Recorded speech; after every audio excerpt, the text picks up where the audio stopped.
हाय दोस्तों, आपका cottage of knowledge में बहुत बहुत स्वागत है। Welcome to our cottage of knowledge. तो आज से मैं प्रीवियस ईयर के जनरल साइंस के जो क्वेश्चंस हैं वो आज से मैं स्टार्ट कर रही हूँ। ये एक सीरीज़ है, डेली आपको 50 क्वेश्चंस तक मिल जाएंगे। तो और ये previous year CGL, SSC, DRDO, जो भी रेलवे हो गया, WBCS हो गया, कोई भी स्टेट गवर्नमेंट का हो गया एग्ज़ाम, जो भी एग्ज़ाम आप जानते हो सब में आए हैं। इसलिए मैंने 1000+ लिखा है, बट इससे ज़्यादा ही होगा। तो आप इस वीडियो को लास्ट तक देखिए। मैंने फर्स्ट में कुछ वन लीनियर दिए हुए हैं, तो बाद में मैं मल्टीपल चॉइस भी लाऊंगी। तो अभी के लिए मैंने वन लाइनर दिए हैं। तो वन लाइनर मैंने दिए हैं, सिर्फ मैं नहीं बोलूँगी, उसके साथ एक्सप्लेनेशन भी दूंगी क्यों नहीं हुआ, क्यों, बिकॉज साइंस में एक्सप्लेनेशन बहुत ज़रूरी है, बहुत ही। बिकॉज एक क्वेश्चन घुमा फिरा कर बहुत से टाइप से दे सकता है। ये हिस्ट्री जियोग्राफी नहीं है जो एक ही टाइप का कहाँ लोकेशन है कहाँ, वह वैसे ही आएगा। तो साइंस के क्वेश्चंस आप लोग घुमा फिरा के आप लोगों को करना पड़ सकता है। तो मैं एक्सप्लेन कर दूंगी और ज़्यादा नहीं एक्सप्लेन कर पाऊंगी, क्योंकि 50 क्वेश्चंस अगर करने हो तो ज़्यादा अगर एक्सप्लेनेशन करूँ तो वीडियो बहुत ही लंबा हो जाएगा। तो अगर आप थ्योरी क्लास चाहते हैं तो आप मुझे कमेंट कर देना, तो मैं टॉपिक वाइज थ्योरी क्लास लेके आ जाऊंगी। तो उसमें एक्सप्लेनेशन से, बोर्ड वर्क से आप जो भी चाहो मैं उसमें सब कुछ बता सकती हूँ, बट इसमें थोड़े से लिमिटेड रह के मुझे बताना पड़ेगा। तो चलिए स्टार्ट करते हैं। और आप लोग वीडियो लास्ट तक देखना, क्योंकि मैं आप लोग ये वीडियो थोड़े अच्छे से देखना, क्योंकि मैं जल्दी कराऊंगी। वीडियो शॉर्ट हो, मैं यही चाहती हूँ। वीडियो ज़्यादा लंबा होगा तो आप लोग ही देखना नहीं चाहोगे, इसलिए मैं अच्छे से एक्सप्लेनेशन दे के जल्दी से करा दूंगी। तो आप लास्ट तक बने रहना। तो बहुत ही इम्पॉर्टेंट क्वेश्चंस है जो बार बार पूछे जाते हैं। मैंने वैसे क्वेश्चंस यहाँ पर चूज़ किए हैं। और ये फिज़िक्स, केमिस्ट्री, बायो, कुछ कंप्यूटर के क्वेश्चंस भी इसमें इंक्लूड हो गए हैं, तो वो भी इसमें है। तो इसमें सब कुछ है। तो ये 1000+ से ही जाएगा, कितना जाएगा मुझे खुद नहीं मालूम।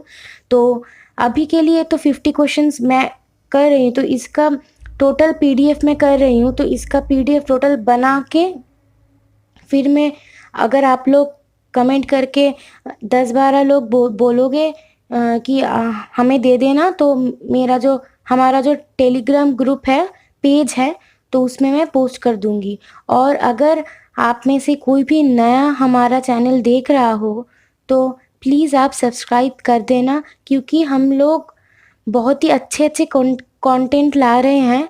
और जो भी आपको चाहिए वो हमें कमेंट कर देना, हम लोग ट्राई करेंगे आपके जो भी कमेंट है वो हम रख पाए। इसलिए आपके मन में जो भी हो हमें कमेंट करके आप बताना। तो ठीक है, हम लोग स्टार्ट करते हैं। तो the first question is, highest source of air pollution in the world is. तो हमारे वर्ल्ड में, हमारी दुनिया में एयर पोल्यूशन का जो वायु दूषण होता है, तो उसमें हाईएस्ट सोर्स कौन सा है? तो किस में से ज़्यादा पोल्यूशन निकलता है? तो इंडस्ट्रीज़ में से ही निकलता है, ऑब्वियस सी बात है। तो ये CGL के मैक्सिमम क्वेश्चंस यहाँ पर CGL के हैं जो थोड़े स्टैंडर्ड हैं। इसलिए जितने बाद हम जाएंगे उतने क्वेश्चन स्टैंडर्ड होते रहेंगे। और एक बात, इंडस्ट्री में तो आपने समझा कि एयर पोल्यूशन सबसे ज़्यादा होता है, हाई सोर्स।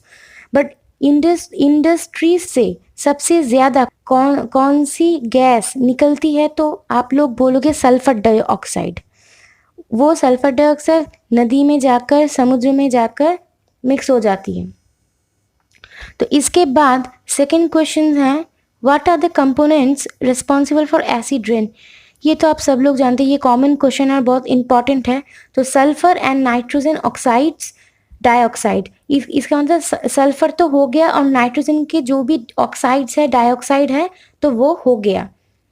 और सल्फर डाइऑक्साइड, अच्छा यहाँ पर सल्फर डाइऑक्साइड होगा और नाइट्रोजन के जो भी ऑक्साइड्स हैं तो वो होंगे, नाइट्रस ऑक्साइड हो गए, नाइट्रोजन डाइऑक्साइड हो गए।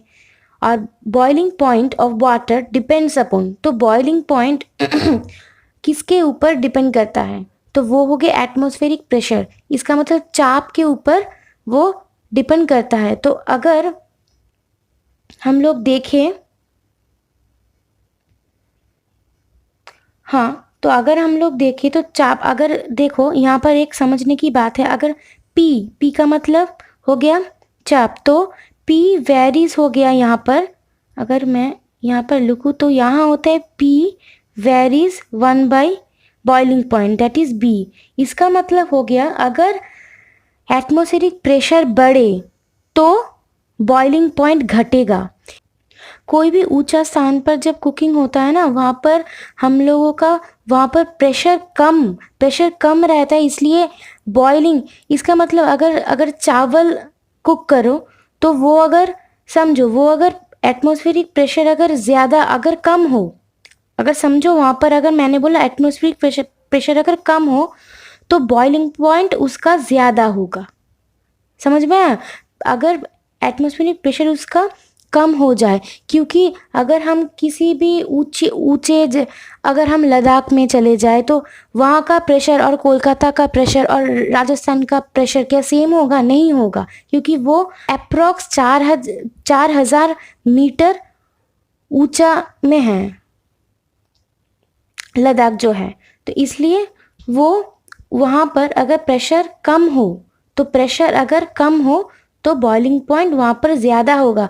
इसका मतलब बॉयल लिक्विड थोड़ी देर बाद होगा।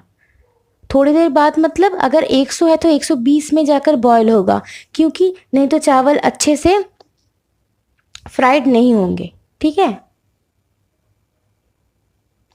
तो चावल अच्छे से नहीं पकेंगे। ठीक है, तो अब आते हैं नेक्स्ट क्वेश्चन पर। What is zeolite? देखो 4th number question, what is zeolite, ये आपको याद रखना पड़ेगा। ये जियोलाइट पत्थर जैसे होते हैं देखने में, एकदम सेम एज पत्थर, स्टोन, तो वो है हाइड्रेटेड एल्यूमिनियम सिलिकेट। ये आप लोग याद कर लेना। ठीक है, उसके बाद है name the process by which bubbles from liquid are formed, तो वो है सरफेस टेंशन। तो सरफेस टेंशन फर्स्ट तो आपको समझना पड़ेगा। मैं थोड़ा एक्सप्लेन कर रही हूँ, ज़्यादा नहीं, क्योंकि ये क्वेश्चंस के सीरीज़ हैं तो मैं थोड़ा थोड़ा बोल दे रही हूँ। इसके बाद जब भी सरफेस टेंशन आएगा तो मुझे नहीं बोलना पड़ेगा, इसलिए मैं एक बार आपको एक्सप्लेन कर दे रही हूँ। तो सरफेस टेंशन होता है जो टेंडेंसी होती है कोई भी लिक्विड की सरफेस को श्रिंक करके उसका मिनिमम सरफेस एरिया पॉसिबल करना। इसका मतलब अगर एक बूंद पानी अगर गिरे तो वो देखना वो फ्लैट नहीं गिरता। क्यों नहीं गिरता? उसका रीज़न ये सरफेस टेंशन ही है। तो वो एक ओवल की शेप में गिरता है, क्योंकि उसका सरफेस एरिया उसको मिनिमम करना है। इसलिए वो ओवल अगर फ्लैट हो जाए तो सरफेस एरिया क्या होगा? बड़ा हो जाएगा ना। इसलिए सरफेस एरिया लो मिनिमम करने के लिए जो टेंडेंसी होती है लिक्विड की, वही होती है सरफेस टेंशन। ओके, इसका एक एग्जांपल मैं बोलूँ कि ये एक एप्लीकेशन ये है, जो भी इंसेक्ट पानी में तैरते हैं, जो भी इंसेक्ट पानी में स्लाइड करते हैं, तैरते हैं, तो वो सरफेस टेंशन की मदद से ही करते हैं। इसके बाद है विच of the following is an insulator. तो इंसुलेटर मतलब जो इलेक्ट्रिसिटी को पास ना करे। ओके, जो इलेक्ट्रिसिटी को पास ना करे, तो वो है mica. Why does water spill while mercury sticks to the glass. Okay, तो ये हो गया अगर मर्करी है वो ग्लास में क्यों स्टिक रहता है? बिकॉज वो उसका डेंसिटी तो ज़्यादा होता ही है नॉर्मल पानी से, और एक वो स्टिक रहता है क्योंकि उसका सरफेस टेंशन जो है मर्करी का वो ज़्यादा है वाटर से, इसलिए। तो 8th question, which part of brain is called small brain? तो सबसे छोटा ब्रेन है वो सेरिबेलम है, तो वो है लघु मस्तिष्क, इसका मतलब cerebellum. Why the colour of ocean appears blue? Because longer wavelengths get observed। अच्छा, ये थोड़ा समझ लो। 9th नंबर क्वेश्चन, तो इसका जो बोला है ओसिन क्यों समुद्र ब्लू दिखता है, और इसका सेम आंसर और एक क्वेश्चन होता है, वो है स्काई क्यों ब्लू दिखता है। एकदम सेम। जो सूरज की किरणें, जो वाइट लाइट आती है, वो वाइट लाइट में जो भी रेड येलो जो भी लॉन्गर वेवलेंथ है ना, लॉन्गर वेवलेंथ तरंग दैर्घ्य जो भी लॉन्गर जो लंबा होता है, तो वो क्या होता है, वो एब्जॉर्ब हो जाता है, वो पानी में एब्जॉर्ब हो जाता है। तो इसके लिए क्या होता है, तो जो नीला जो वेवलेंथ का जो है वो ही सिर्फ रिफ्लेक्ट करके वो बैक कर जाता है, वो रिफ्लेक्ट बैक कर जाता है, इसलिए हमें समुद्र का पानी नीला दिखता है, हमें स्काई ब्लू दिखता है। ये दोनों एक ही रीजन के हैं। 10th, ये एक मैथ है। तो 32 degree Fahrenheit is equal to how many degree Celsius? अच्छा, इसका फॉर्मूला अगर आप देखो तो मैं यहीं कर दे रही हूँ। तो ये हो गया C/5, okay, C/5 equal to F minus 32/9। तो यहाँ पर अगर आप F की जगह देखो, आप यहाँ लिखा है F 32 डिग्री फ़ारेनहाइट, तो अगर F की जगह 32 आप लिख दो, अगर F की जगह आप 32 लिख दो तो क्या होगा देखो, तो 32 माइनस 32 0 हो गया तो राइट हैंड साइड टोटली 0 हो गया। तो C इक्वल टू 5 अगर 0 इंटू मल्टीप्लाई कर दो तो C इक्वल टू 0 इंटू 5 कितना हुआ, 0 ही तो हुआ ना। तो यहाँ पर देखो बोला है, समझ में आया कुछ? होप आपको समझ में आया होगा। तो यहाँ पर देखो बोला है कि 10 में 0 डिग्री सेल्सियस आंसर, हमारा भी वही आया, ठीक है। तो ice packed in sawdust melt quickly, why? क्यों ice packed in saw does not melt quickly? Sawdust, actually saw क्या होता है, सॉ डस्ट होता है जो लकड़ी जो छिलता है ना, लकड़ी छिलने पर जो भी छिलका जो भी मिलता है उसे हम सॉ डस्ट कहते हैं। तो वो अगर सॉ डस्ट, हमें सबको पता है सॉ डस्ट होता है बैड कंडक्टर ऑफ हीट, क्योंकि वुड जो लकड़ी है वो बैड कंडक्टर ऑफ हीट ही होती है। तो अगर आइस उसमें पैक हो तो वो भी आइस नहीं गलेगी, वो बैड कंडक्टर ऑफ हीट है इसलिए। तो 12th, name of the point in the orbit of a planet which is farthest from the sun. ये थोड़ा जियोग्राफी बेस हो गया, तो फिर भी हम लोग कर लेते हैं। तो वो हो गया एपिहेलियन। इसका मतलब जो सन, अगर हमारी प्लैनेट मतलब अगर हमारी पृथ्वी ऐसी जगह आए जो सन से दूर है, तो वो जो नाम है, उसका जो नाम है वो फारदेस्ट फ्रॉम द सन, उसका नाम एपिहेलियन है। और अगर नियरेस्ट जाए तो उसका नाम पेरीहेलियन होता है, ठीक है, पेरीहेलियन होता है। इसका ठीक ऑपोजिट होता है पेरीहेलियन, वो निकट में होता है और ये फारदेस्ट, इसका मतलब एपिहेलियन दूर में होता है। और 13 नंबर, कंस्टिट्यूएंट्स ऑफ बायोगैस। तो बायोगैस के जो उपकरण है, जो जिससे बायोगैस बनता है, जिस मेन जो कॉन्स्टिट्यूएंट्स है वो है मीथेन एंड CO2। तो मीथेन का आपको तो पता होगा CH4 होता है मीथेन का, और CO2 कार्बन डाइऑक्साइड, ठीक है। इसके बाद which layer of earth contains ozone? ये तो सबको पता होगा, स्ट्रेटोस्फीयर में होता है ओजोन। स्ट्रेटोस्फीयर में जो पहले के 10 किलोमीटर, जो 18 किलोमीटर्स होता है, उसमें ओजोन लेयर रहता है। तो ओजोन लेयर हमें किससे बचाता है, UV रे से बचाता है। 15, what is use to convert AC to DC? तो AC टू DC में कन्वर्ट करने के लिए तो हम क्या यूज़ करते हैं, वो हम रेक्टिफायर यूज़ करते हैं। और एक क्वेश्चन आता है कि DC से AC कन्वर्ट, ठीक इसका ऑपोजिट, DC से AC कन्वर्ट करने के लिए हमें क्या चाहिए, हमें इन्वर्टर चाहिए, जो हमारे सबके घर में होता है इन्वर्टर, जो लाइट देता है, करंट अगर चली जाए तो, लोड शेडिंग हो जाए तो हमें करंट प्रोवाइड करता है, तो वही DC को AC पर कन्वर्ट करता है। 16th number question, what is sludge water treatment process. Okay, sludge means, अगर आप समझो सलेज मतलब, अगर किसी को नहीं पता फिर भी मैं थोड़ा बोल दे रही हूँ। सलेज मतलब जो भी वेस्ट होता है, मतलब समझो अगर वो कपड़े धोते हैं, हम कपड़े धोते हैं, बर्तन धोते हैं, तो जो भी वेस्ट है, एक्सेप्ट किसको छोड़कर, एक्सेप्ट टॉयलेट्स जो भी वेस्ट है उसको छोड़कर, bathing is include in sludge water. Okay, bathing अगर आप नहाते हो वो इंक्लूड होता है। अगर जो भी टॉयलेट वेस्ट होता है वो सलेज वाटर में नहीं, एक्सेप्ट वो, उसको सलेज वाटर कहते हैं। तो सलेज वाटर ट्रीटमेंट प्रोसेस क्या होता है, ये ऑप्शंस में, ये वहाँ बहुत ऑप्शंस थे तो उसमें ये चूज करना था।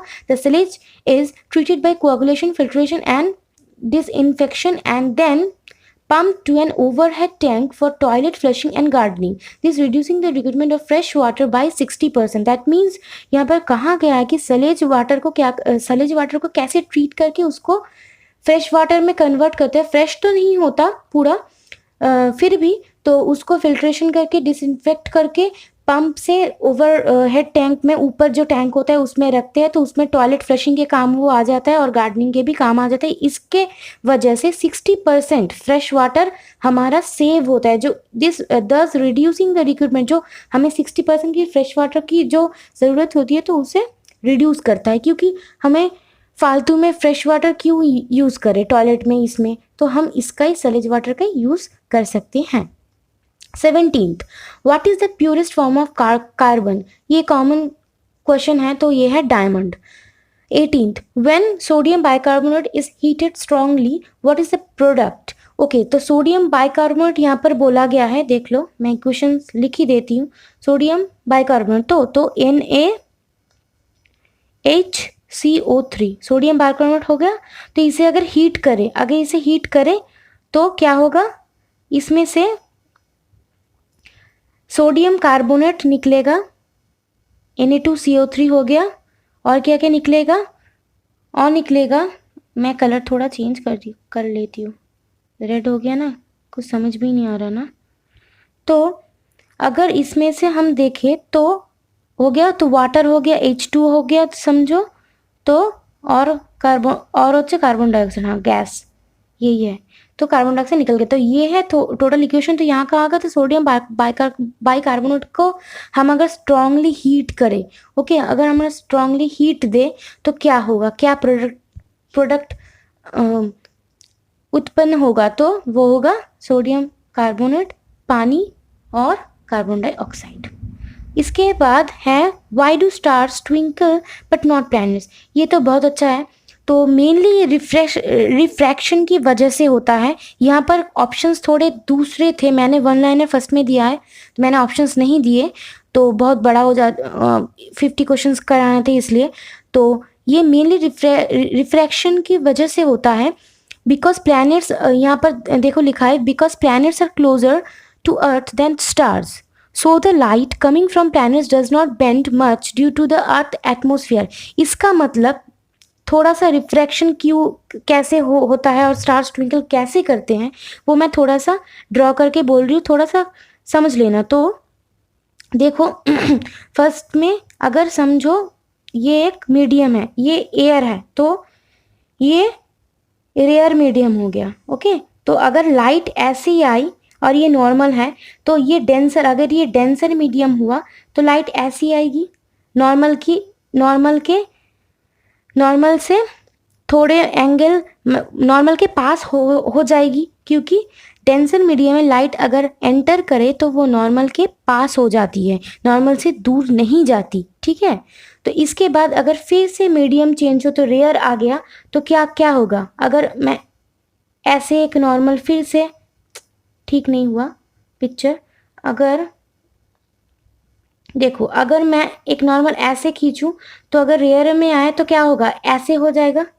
ओके, अगर फिर मैं खींचूं अगर डेंसर हुआ तो क्या होगा, एकदम नॉर्मल के पास हो जाएगा। तो देखो एक बार ऐसे, एक बार ऐसे, एक बार नहीं, एक जिगजैग हो जा रहा है। इसलिए क्या होता है, मैं अब मिटा रही हूँ सब कुछ, तो इसलिए क्या होता है, तो स्टार्स को हमें इतना दूर रहता है तो बार बार फ्रैक्चुएट करने, मीडियम को जो फ्रैक्चुएट हो रहा है बार बार, जो डेंसर रेयर ऐसे करते करते हमारे हमारे आई में जो लाइट आके पहुंचता है हमें लगता है कि वो टिप टिप कर रहे हैं, वो ट्विंकल कर रहे हैं। तो इसलिए स्टार्स ट्विंकल करते बट प्लैनेट नहीं करते, क्योंकि प्लैनेट पास रहते हैं।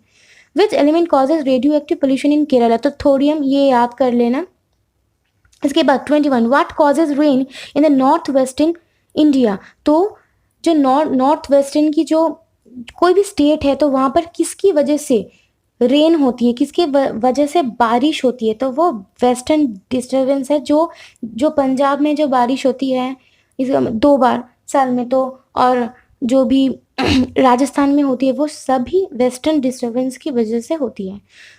22, through which part in plants does food translocation occurs? तो वो है फ्लोएम। आपको पता होगा कि फ्लोएम फूड के लिए होता है और जाइलेम जो होता है वो वाटर के लिए होता है। प्लांट में जो जाइलेम होता है, जाइलेम और फ्लोएम, तो जाइलेम जो होता है वो वाटर ट्रांसपोर्ट करता है और फ्लोएम फूड ट्रांसलोकेशन करता है।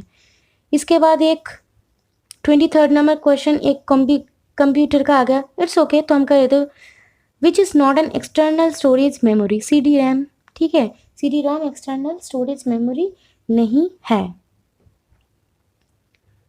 इसके बाद है which particular concept do washing machine works on? तो यह है फजी लॉजिक। तो इसे आप लोग याद कर लेना, क्योंकि ऐसे क्वेश्चंस लगभग कभी कभी आ जाते हैं। तो अच्छा, अगर आपको, तो हम लोग 25th क्वेश्चन में आ गए। अगर आपको पसंद आ रहा होगा तो आप लोग प्लीज़ शेयर कर देना आप लोगों के फ्रेंड्स के साथ, और एक लाइक तो प्लीज़, ये तो बनता ही है, एक लाइक तो बनता ही है। आप लोग एक लाइक तो कर ही देना। ये टोटली आपके लिए ही मैंने सीरीज स्टार्ट की है। तो प्रीवियस ईयर अगर आप कर लो, 1000, 1500, 2000 कर लो तो और क्या ही बचेगा। प्रीवियस ईयर ये इतना इम्पोर्टेंट है, आपको क्या कहूँ। इसमें से मैक्सिमम क्वेश्चंस तो यहीं से आ जाएंगे। 2010, 11, 12, 13 जो भी है सब कुछ इसमें है, सब कुछ। धीरे धीरे सिर्फ आप क्लास अटेंड करते रहो। डेली जो मैं अपलोड कर रही हूँ, जो मैं वीडियो कर रही हूँ, वो आप थॉरोली पूरा देखो। 1-2 बार देखो, आपको कुछ नहीं, आपको किसी की ज़रूरत नहीं है, किसी की, बिकॉज प्रीवियस ईयर आपको पता है कितना इम्पोर्टेंट होता है। सब लोग, जो भी आप लोग देखो, जो भी जॉब, जिसको भी जॉब मिलता है, उसी से उससे पूछो कि आपने क्या प्रीवियस ईयर किया था, वो बोलेगा मैंने प्रीवियस ईयर किया था। क्योंकि प्रीवियस ईयर करने पर आपका कॉन्फिडेंस भी बढ़ता है। एक तो कि साइंस के, आप ही समझो ना, साइंस के कितने क्वेश्चंस बनेंगे, इतने साल एग्जाम होते हैं, तो प्रीवियस ईयर तो रिपीट करते ही है, बहुत बहुत हद तक रिपीट होता है। तो इसलिए आप लोग को अगर अच्छा लग रहा है, अगर आप कोई भी नए आए हैं हमारे चैनल पर, सब्सक्राइब करके जाना, क्योंकि इसके बाद ये पूरी सीरीज़ चलती जाएगी। तो मैं जब भी ये करूँ तो मैं ऑल्टरनेटिव डेज पर ये वीडियो अपलोड करूँगी। आज हुआ तो परसों होगा, तो फिर एक दिन गैप, फिर ऐसे मैं वीडियो अपलोड करती रहूँगी। तो 50 क्वेश्चंस बहुत होते हैं एक दिन के लिए। 50 क्वेश्चंस मैं एक्सप्लेनेशन भी दे रही हूँ, तो आपको बहुत ही अच्छा लगेगा, अच्छा लग रहा होगा।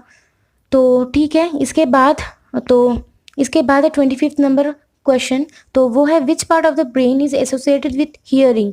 तो सुनने से, मैंने सुनने का जो पार्ट है आपका देखने का, सुनने का, तो सुनने का जो पार्ट है वो ब्रेन के किस अंग से जुड़ा है? तो वो है सेरिब्रम, गुरु मस्तिष्क। और 26, which of the following are soluble in water? तो इसमें ऑप्शंस थे, तो मैंने वहाँ पर सिर्फ आंसर दिया है सोडियम सल्फेट। आप लोग जस्ट याद रखो, सोडियम सल्फेट पानी में सॉल्यूबल होता है, पानी में खुलता है। सिर्फ आप ये याद कर लो, बिकॉज इसके बाद जब भी दूसरा क्वेश्चन आएगा तो आप लोग उसमें से सोडियम सल्फेट टिक मार्क कर सकते हो। तो 27 हो गया। यूनिट ऑफ रेडियो एक्टिविटी, तो यूनिट ऑफ रेडियो एक्टिविटी है क्यूरी, ठीक है। तो 28, तो यूनिट आप लोग अच्छे से कर लेना। अगर आपको ज़रूरत हो तो मुझे कमेंट करके बोलना, तो मैं यूनिट की क्लास, एक सेपरेट क्लास में ला दूँगी। कोई प्रॉब्लम नहीं है, ज़्यादा टाइम भी नहीं लगेगा, तो कोई बात नहीं है, मैं ला दूँगी। तो आप लोगों को कमेंट करना है, कमेंट करके मुझे बोलना होगा, नहीं तो मैं समझ नहीं पाऊँगी। तो 28 number which is called quicklime, तो क्विकलाइम हो गया कैल्शियम ऑक्साइड, CaO, क्विकलाइम हो गया कैल्शियम ऑक्साइड।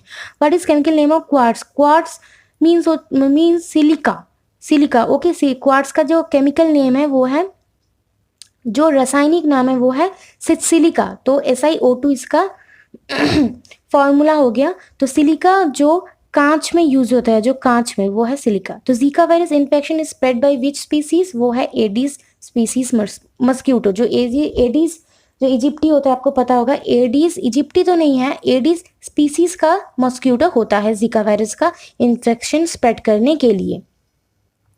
इसके बाद है 31 number, gas used in the fire extinguisher, वो है carbon dioxide. 32 morphology of chromosome can be best observed in which state of cell division, तो ये है मेटाफेज स्टेज। ये इंपॉर्टेंट है, बायोलॉजी का क्वेश्चन है, थोड़ा सा टफ है, तो ये क्वेश्चन थोड़ा कम बार रिपीट हुआ है, बट ये रिपीट हुआ है। इसके बाद है 33 व्हाट इज सिलिका जेल, ये है डेसिकेंट, ठीक है, ये है डेसिकेंट, ये याद कर लेना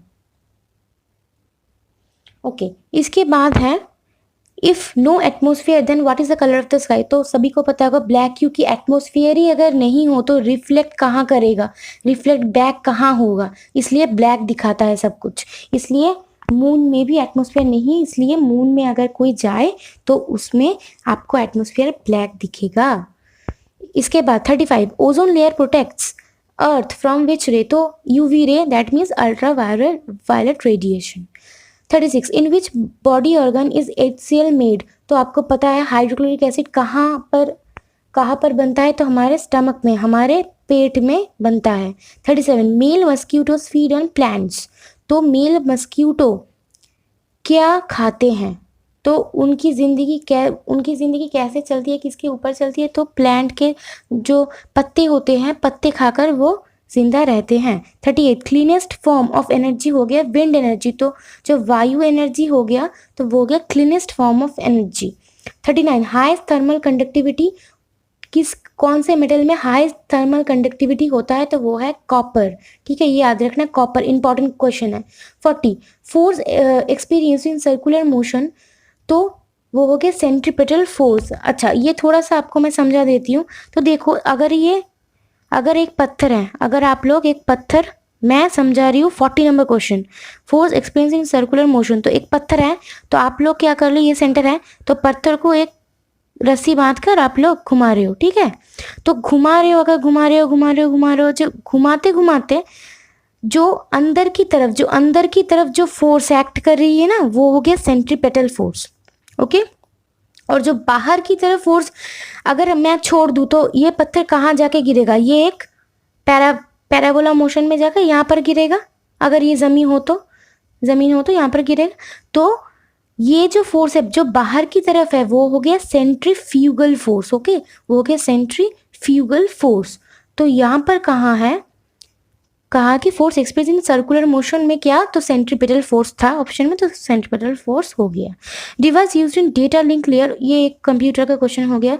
तो ब्रिजेस एंड स्विचेस, तो eco is an example of, eco किसका एग्जाम्पल है, इको जो होता है जो आवाज़ गूंज रही है, ऐसे जो गूंजती है, तो वो होता है रिफ्लेक्शन। अच्छा, इको अगर बोले तो मिनिमम कितने डिस्टेंस में, मैं थोड़ा बोलती, मिनिमम कितने डिस्टेंस में होता है इको प्रोड्यूस, इको अगर बनाना हो तो कितने डिस्टेंस मिनिमम लगे, तो वो है 17 मीटर, ये याद कर लेना, इंपॉर्टेंट है, ये एक्स्ट्रा फैक्ट्स मैं बोलती जा रही हूँ, ठीक है। 17 मीटर। तो रिफ्लेक्शन होता है एक ही मीडियम में, रिफ्रैक्शन और रिफ्लेक्शन के बीच एक ही डिफरेंस होता है, वो है अगर रिफ्लेक्शन, अगर आप लोग रिफ्लेक्शन बोले तो वो एक ही मीडियम में होगा, तो ये नहीं होगा, एक मिनट, तो एक ही, अगर ये हो गया इंसिडेंट रे तो ये हो गया रिफ्लेक्टेड रे, ओके, ये इसका एंगल, ये इसका एंगल हो गया θ1 और θ2, ठीक है। तो अगर वो प्लेन में ये हो, मतलब प्लेन अगर बेस हो तो इसका मतलब स्मूथ हो तो क्या होगा, इसका जो θ1 होगा वो इक्वल टू होगा θ2, ओके, वो होगा इक्वल टू θ2। और मैं बोल रही हूँ अगर रिफ्रैक्शन हो, रिफ्रैक्शन क्या होता है, रिफ्रैक्शन तो ये अगर एयर है, अगर ये ग्लास है, तो अगर ऐसे आए तो रे, अगर ऐसे आए तो ये नॉर्मल की तरह झुक जाएगी, क्योंकि ये ग्लास मीडियम, दैट मीन्स ये डेंसर मीडियम है, ये सघन मीडियम है, ओके। और ऊपर का मीडियम लघु है, इसलिए ये सघन मीडियम पर ये नॉर्मल की तरह झुक गया, ओके। इसके बाद polio is cause due to polio virus, ये तो सबको पता है, एकदम easy question. Energy travels from sun to earth in the form of radiations, आपको पता होगा। तो कंडक्शन हो गया, कन्वेक्शन हो गया, रेडिएशन हो गया। तो कन्वेक्शन क्या होता है? कन्वेक्शन जब हीट लिक्विड से, अगर आप दूध उबाल रहे हो तो उबालने के समय अगर आप हाथ ऊपर दोगे तो वो जो भाप निकल रही है वो हो गया कन्वेक्शन, ओके। तो रेडिएशन हो गया। तो तो रेडिएशन तो यहाँ पर लिखा है सन से अर्थ की और जो एनर्जी ट्रेवल करती है वो रेडिएशन। और कंडक्शन हो गया जब आप जो अगर आप कुकर का जो हैंडल है अगर आप पकड़ोगे तो वो गर्म होता है। अगर कढ़ाई पकड़ो तो वो गर्म होता है। जो डायरेक्ट कांटेक्ट जो होता है वो होता है हमारा कंडक्शन, ओके। इसके बाद 45 pellagra and scurvy diseases caused due to definition of vitamin B and vitamin C. तो विटामिन यहाँ पर ऑप्शंस थे यहाँ पर विटामिन बी सिर्फ था, तो इसलिए क्या हुआ, इसलिए तो यहाँ पर विटामिन बी ही लिखा है। एक्चुअली ये होता है, अगर पेलिग्रा बोले तो पेलिग्रा के लिए होता है विटामिन B3 होता है, ओके। इसका केमिकल नेम हो गया नियासिन, आपको पता होगा नियासिन। और विटामिन सी हो गया एस्कॉर्बिक एसिड, ठीक है। तो हो गया इसका। इसके बाद है 46 which hormone control the glucose in our body. तो इंसुलिन आपको पता होगा। आइलेट्स ऑफ लैंगरहैंस के बीटा सेल से इंसुलिन निकलता है, ओके। आइलेट्स ऑफ लैंगरहैंस के बीटा सेल से इंसुलिन निकलता है, तो वो हमारे शरीर में ग्लूकोज की मात्रा को कंट्रोल करता है। 47 पोटैटो इज ए स्टेम। ये यहाँ पर शायद थे, रूट थे, स्टेम थे, एक्सेट्रा, नन ऑफ दीज थे। कोई भी कुछ भी रह सकता है, तो आपको स्टेम पर टिक मार्क करना है। तो 48 number electric heater consist of which metal. तो electric heater consist of nichrome, ठीक है, नाइक्रोम। अब नाइक्रोम में मैं थोड़ा बोल दे रही हूँ, नाइक्रोम में निकेल और क्रोमियम से बनता है, ओके। तो इसमें निकेल की मात्रा 80% रहती है और क्रोमियम की मात्रा 20% रहती है, ठीक है। तो ये इसका है। तो इसके बाद है और एक बात, इसका मेल्टिंग पॉइंट बहुत ही हाई होता है, क्योंकि ये हीटर में यूज़ होता है। तो अगर थोड़ी सी हीट में मेल्ट हो जाएगा तो काम कैसे चलेगा, इसलिए इसका मेल्टिंग पॉइंट बहुत ही हाई होता है। इसके बाद है 49 nitric acid doesn't react with. तो किसके साथ, कौन से मेटल के साथ रिएक्ट नहीं करता, वो है गोल्ड आपके। और ये बहुत ही इंपॉर्टेंट क्वेश्चन है। तो गोल्ड के साथ नाइट्रिक एसिड रिएक्ट नहीं करता, ठीक है। Last question of our video आज के लिए, तो वो है फॉर्मिक एसिड प्रोड्यूस्ड बाय। तो फॉर्मिक एसिड रेड एंड्स में मिलता है, तो आपको पता होगा। तो कौन सी एसिड किस में मिलता है तो वो आपको जानना होगा। तो मैं नेक्स्ट वीडियो में थोड़े एक्सप्लेनेशन के साथ फिर से मैं बोल दूंगी, कोई बात नहीं। अगर आपको थोड़े एक्स्ट्रा अगर आपको चाहिए कोई भी थ्योरी क्लास, कोई भी टॉपिक पर, तो आप मुझे कमेंट करके बताना, तो मैं लाने की कोशिश करूँगी। और आप लोग जो भी नए देख रहे हैं तो आप प्लीज़ सब्सक्राइब करके जाना, क्योंकि इसके बाद ये बहुत ही, आप लोग ये तो समझते होंगे प्रीवियस ईयर की कितना ज़्यादा इम्पोर्टेंट होता है प्रीवियस ईयर करने का। अगर प्रीवियस ईयर आप लोग करके जाएंगे तो आप लोग 50% क्वेश्चन का आंसर वैसे ही दे देंगे, ये थोड़े से क्वेश्चंस करने के बाद। इसलिए मैं बोल रही हूँ, मैंने तो वो बहुत कम बोला 50%, इससे ज़्यादा होता है। तो आप क्या करो, आप लोग जो भी फ्रेंड्स हैं, आप लोग ग्रुप में, जो भी FB ग्रुप हो गया, व्हाट्सएप ग्रुप हो गया, टेलीग्राम हो गया, तो आप लोग वहाँ पर शेयर कर दो, क्योंकि ये बहुत ही इम्पोर्टेंट है सबके लिए। इसलिए आप लोग शेयर कर दो। और जो भी आप लोग नए आए हैं वो लोग हमारे चैनल को सब्सक्राइब कर लेना। तो अगर आपको वीडियो अच्छा लगे तो प्लीज़ आप लोग लाइक कर देना। तो इसके बाद 51 नंबर क्वेश्चन के साथ मैं नेक्स्ट वीडियो में आपके साथ मिलूँगी फिर। तो आज के लिए टाटा, बाय बाय।